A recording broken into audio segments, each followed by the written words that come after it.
Hi, and welcome to the SoCal Yearbook Gal education series designed to inspire, encourage, support, and make your life easier. This week, we are talking about how to manage your deadlines better. So, deadlines are one of the most important things. In fact, it's a life skill that you teach your students as well.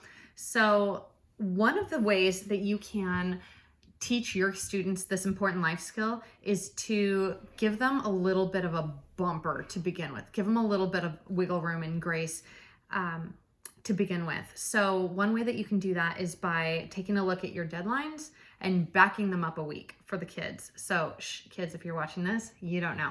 But your deadline as a student should be a week prior to your advisor's deadline. And the reason for this is because there is a lot to be done. Students will get that book just as perfect as they possibly can, get their pages just as perfect as they can.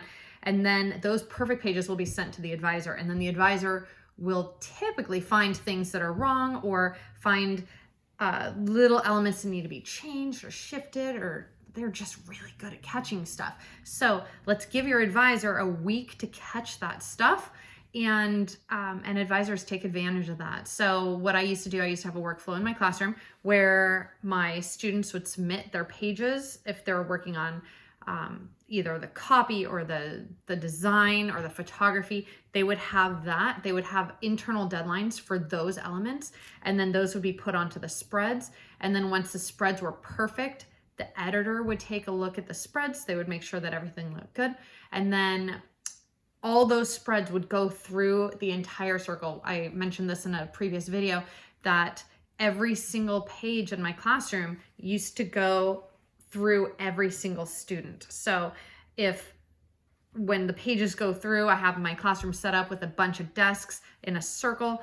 The students would go through, they'd proof the page. If it was perfect, they'd sign the back, or if they've made the edits, they'd sign the back. They each have a different colored pen, and then they'd pass it on to the next student. So we had a ton of eyes going through.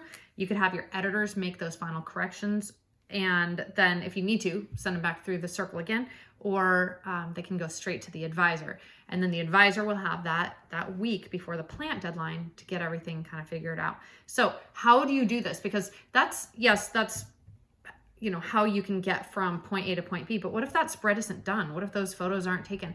On your ladder, you can write down the deadlines on when everything is going to be due so that you can make your internal deadlines before your plant deadline.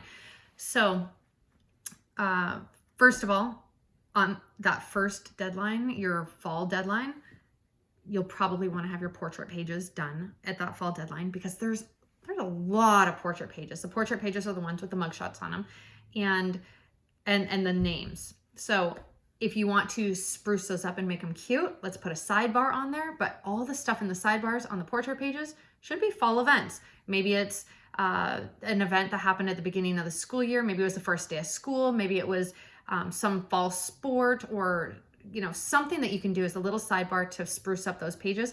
But make sure that all the events for the sidebars occurred before the fall pages were due. So that could be your portrait pages, your fall sports, all of those.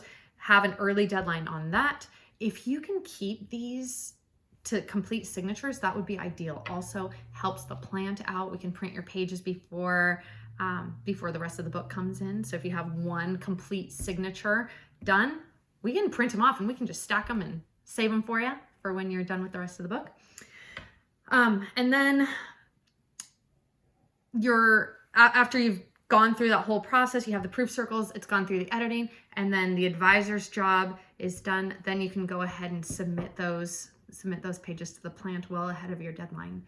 So good luck meeting those deadlines, and I know you can do it. Remember that this is a life skill. So the quick tip is work everybody a week ahead of your deadline so that you have some wiggle room in case anything goes awry. Good luck, meet those deadlines.